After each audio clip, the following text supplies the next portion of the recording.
हम बात कर रहे थे, ये लफ्ज़ देखें लिमिट है ना जी। आपको एग्जांपल दे रहा था जैसे बीट के अंदर BEAT, ठीक है।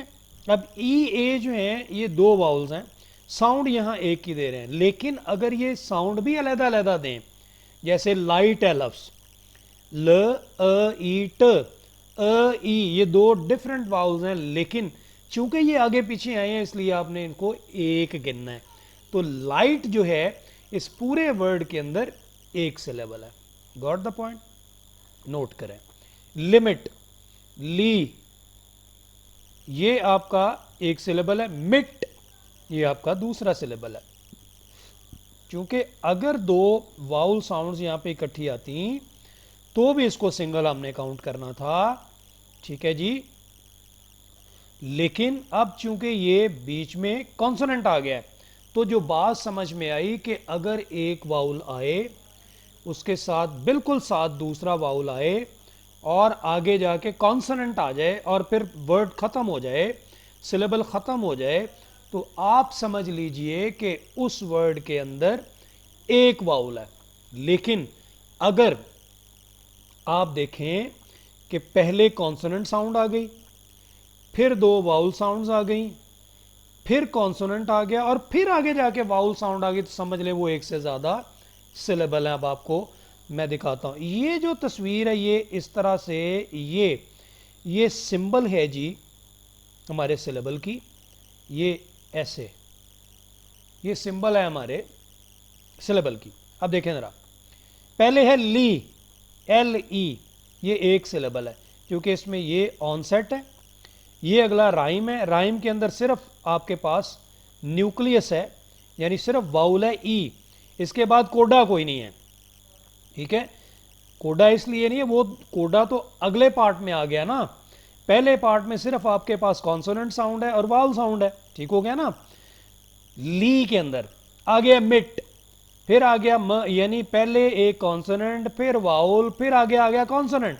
इसका मतलब जब एक वाउल के बाद कॉन्सोनेंट आ जाएगा और फिर दोबारा वाउल आएगा तो आप समझ जाएं कि उस वर्ड के अंदर एक सिलेबल नहीं दो है। तो यहां से देखें आप, ली ये एक सिलेबल, मिट ये दूसरा साउंड यूनिट, चूंकि यहां वाउल के बाद कॉन्सोनेंट आ गया और फिर वाउल आया तो ये दो, इसका मतलब दो वाउल आवाजें, दोनों के बीच में consonant, that means it's a by syllabic word. अब देखें, ली के अंदर ऑनसेट है जो कि हमारा कॉन्सोनेंट है, ल sound.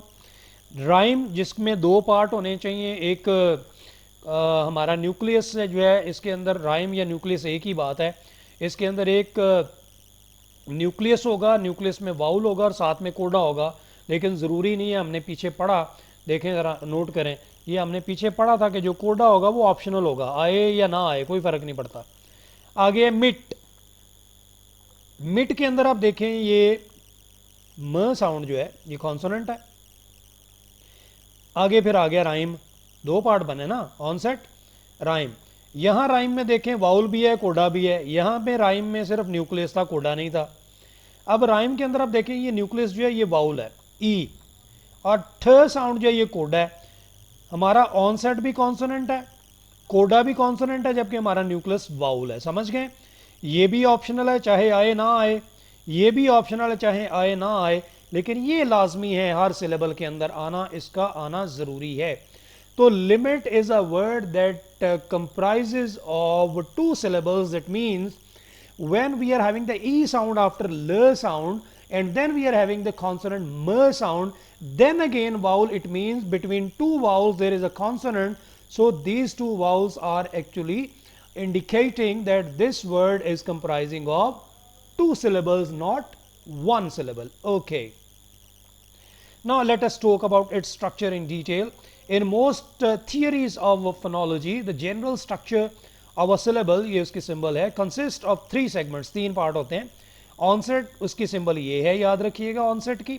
It's a consonant, obligatory in some languages but not obligatory in English language, optional or even restricted in others. Nucleus, that is having this symbol, it's a sonorant one, that means it is going to be resounding, it is having more sound as compared to the other two parts, coda and onset. obligatory in most languages, and in English it is obligatory, लाजमी है. Coda, this is the symbol of coda, this is the symbol of onset, nucleus, coda. This is also consonant, it's optional in some languages, in English it is optional, highly restricted or prohibited in others.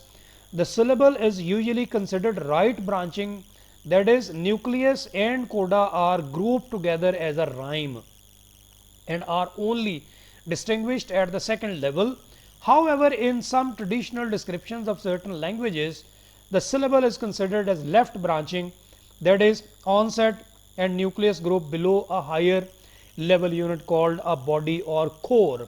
तो इस syllable का मैं आपको crux बता देता हूँ कि एक syllable जो है उसके तीन हिस्से होते हैं. एक हिस्सा, पहला हिस्सा onset, दूसरा हिस्सा इब्तदाई स्ट्रक्चरिंग के अंदर राइम है, राइम के अंदर आगे मज़ीद ब्रांच आउट होता है. ये एक उसके अंदर न्यूक्लियस है जो कि हमेशा वाउल साउंड होती है, वो ऑब्लिगेटरी है. एंड पे जो लास्ट अगर साउंड आया और वो कॉन्सोनेंट हो तो वो हमारी साउंड जो है जनाब, वो आप समझ जाइए कि वो साउंड कोडा है. शुरू में ऑनसेट, दरमियान में न्यूक्लियस, एंड पे कोडा. ऑनसेट ऑप्शनल है, न्यूक्लियस ऑब्लिगेटरी है, कोडा ऑप्शनल है. ठीक हो गया. राइम की ये सिंबल है.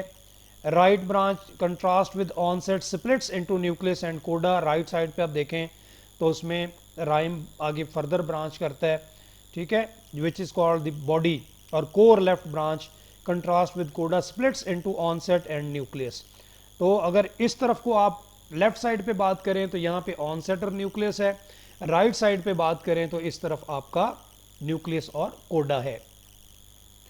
In some theories, the onset is strictly consonantal, thus necessitating another segment before the nucleus. Initial, often termed onset, जो पहला हिस्सा है उसे onset कहते हैं, but leaving out semi vowels, medial, that is having this symbol, glide between initial, if any, and nucleus or rhyme, which is the final one. Contrast with initial extended time. तो initial जो sound है वो ये है, nucleus को medial भी कहते हैं, और ये हमारी फाइनल है जिसकी सिंबल ये भी है. ठीक हो गया जी. ये एक और आप एग्जांपल देख लें. ऑनसेट, न्यूक्लियस, कोडा. ऑनसेट, ऑनसेट के अंदर दो इनिशियल आपके कॉन्सोनेंट्स भी आ सकते हैं. इसका मतलब ये कि ऑनसेट सिर्फ एक नहीं है, दो कॉन्सोनेंट्स भी हो सकते हैं. न्यूक्लियस एक ही होगा चाहे दो वाउल साउंड इकट्ठी हों. कोडा भी एक की बजाय ये प्लस हो सकता है, जमा हो सकता है. तो ये आप सिलेबल का बेसिक स्ट्रक्चर है. यहाँ पे सिलेबल का ये बेसिक स्ट्रक्चर है, यानी ये राइट साइड को ब्रांच आउट करेगा तो इसका मतलब राइट साइड पे न्यूक्लियस और बाद में कोडा है. अगर ये लेफ़्ट साइड पे करेगा तो यहाँ पे ऑनसेट और न्यूक्लियस है. तो ये लेफ़्ट साइड है, ये राइट साइड है. ठीक हो गया. राइट साइड का जो ऑनसेट है यानी कॉन्सोनेंट है वो एक से ज़्यादा भी हो सकते हैं. लेफ़्ट के अंदर जो कोडा है वो एक से ज़्यादा भी हो सकते हैं, लेकिन न्यूक्लियस जो है वो एक ही होगा. दो साउंड्स होंगी तो एक ही होगा. अगर बाद में कोई कॉन्सोनेंट आ जाएगा तो फिर आप समझ जाएं उसके बाद अगला सिलेबल शुरू हो गया. तो इसका मतलब सिलेबल एक साउंड यूनिट है जिसमें एक कम से कम वाउल का होना मस्ट है. एक अकेला वाउल पूरा लफ्ज़ बनाता है, लेकिन अगर एक वाउल ना हो तो जितने मर्जी आप कॉन्सोनेंट साउंड्स क्लस्टर बना लें, जोड़ लें, वो कभी भी ना सिलेबल बन सकता है और ना वर्ड बन सकता है. यानी बताने का मतलब ये कि एक सिलेबल एक वर्ड भी होता है. जैसे डॉग, DOG, ड ओ ग, ड कॉन्सोनेंट, ओ जो है वो हमारा न्यूक्लियस और ग जो है वो हमारा कोडा. ठीक हो गया.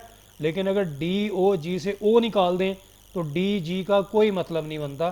तो इसका मतलब एक वर्ड एक सिलेबल भी होता है, और एक वर्ड के अंदर एक सिलेबल हो तो उसमें एक ही वाउल साउंड होगी, चाहे दो वाउल साउंड्स मिलके एक पार्ट बनाएं. जैसे सी, SEEC, जैसे SEAC, SEAC के अंदर स जो है वो ये कॉन्सोनेंट है, ये ऑनसेट है. ई जो है ये दो वाउल्स मिलके एक वाउल बना रहे हैं. दो वाउल साउंड्स भी हो तो एक ही कंसिडर होगी. चूंकि इसके बाद कोई कॉन्सोनेंट नहीं आया तो ये एक ही हमारा सिलेबल है. तो see is a monosyllabic word. I hope you have understood the basic concept of a syllable. Definitely will continue with that in our next lecture. Till next lecture, it's Allah Hafiz from my side. Take very much care of yourselves. Allah Hafiz. Thank you very much.